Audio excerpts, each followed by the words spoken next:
Conclusa stamane l'odissea delle Ipierico Fermi di Agrigento. Sono stati infatti consegnati i locali dell'ex centro di formazione presso l'ASI a chiusura degli interventi di adeguamento e messa in sicurezza dello stabile. Un appalto di circa 900.000 euro che dopo un lungo e travagliato iter burocratico ed il completamento dei lavori ha stamane consegnato ufficialmente alla popolazione scolastica la sede unica dell'istituto.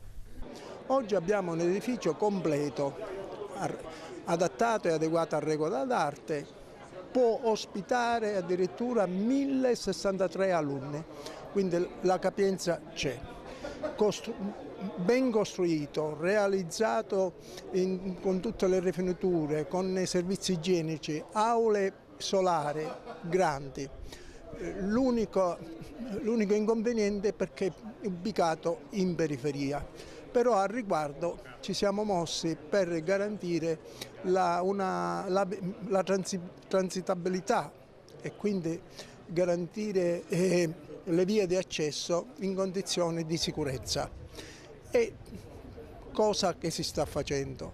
Poi garantiremo un decoro intorno, il viale principale sarà pulito, le erbe saranno tolte.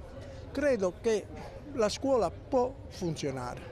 Si chiude così un capitolo triste che garantirà un sereno inizio e prosieguo del prossimo anno scolastico.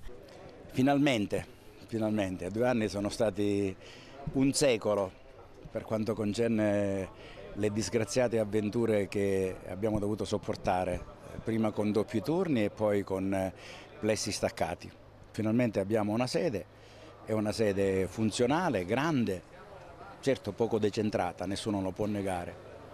Penso che l'obiettivo sia quello di stare dentro questa scuola, ma di anche guardare alla città, perché la città deve essere la sede della scuola dell'Ipia e quindi rinnovo proprio l'interesse, l'esigenza e il bisogno di avere una scuola dentro la città per potervi allocare gli uffici amministrativi in parte, ma soprattutto le classi prime e seconde.